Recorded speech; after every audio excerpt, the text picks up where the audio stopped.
So, what's your favorite animal? Is it a dog? Or maybe it's a cat? Or even a bunny? If one of these is your favorite animal, that's great. These are all awesome animals, but they're not my favorite. No, see, my favorite animal is a frog. I love frogs so much. I love their bright, funny eyes. I love their colors. I love how useful they are. I love frogs so much that when I learned that 7th grade students at my middle school dissected frogs in 7th grade, I decided to do something about it.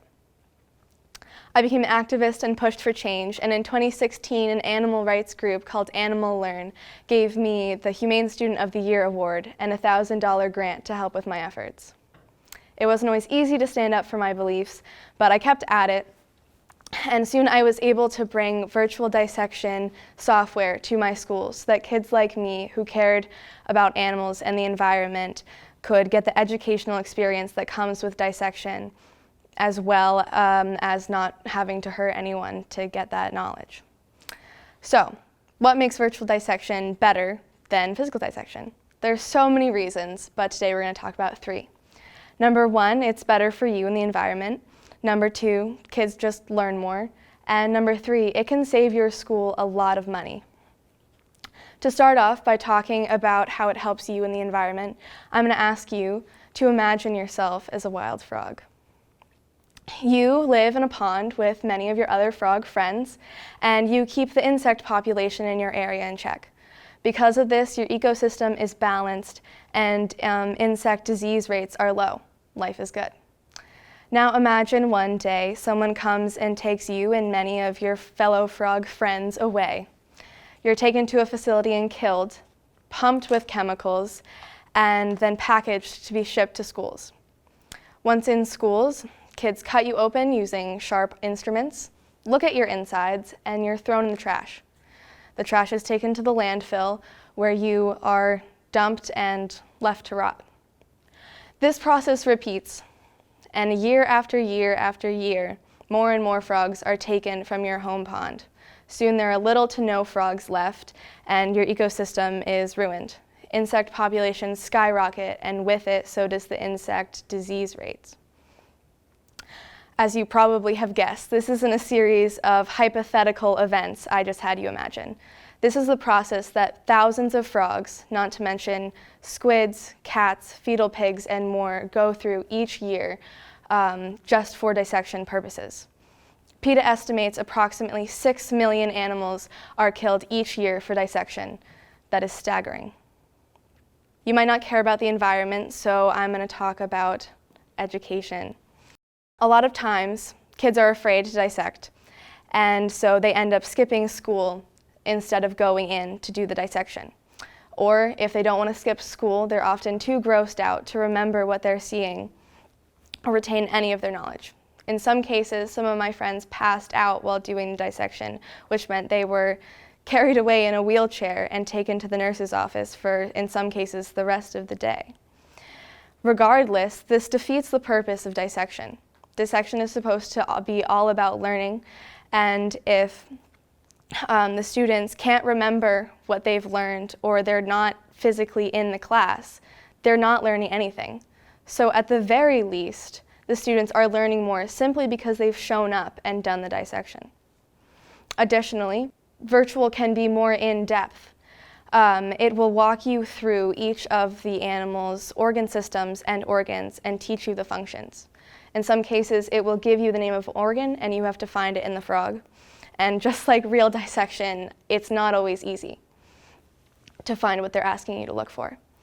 At the end of one software called Frog Guts, which is their software is on the screen behind me, they have a short 10-question quiz at the end of each segment. So you have proof that you've remembered what you were learning, as well as the proof that you've learned something. You won't be too grossed out, even though the graphics are realistic. They look like a real frog, but you're not going to pass out from using them. So, I know not everyone cares about the environment, and maybe not everyone has kids and so doesn't really care about education. So I'm going to switch gears and talk about something everyone cares about: money. Going virtual can save your school thousands of dollars. Your average frog specimen is about $7 to $8, and a typical science classroom has about 20 kids in it. If you average that price to $7.50 and say there's one frog for every 2 kids, that means the school is using about $75 per classroom for dissection. At my middle school, there was about 12 science classrooms. So using simple math, 75 times 12, that means my school was using $900 just for frog dissection. And frog dissection isn't the only kind of dissection they do each year.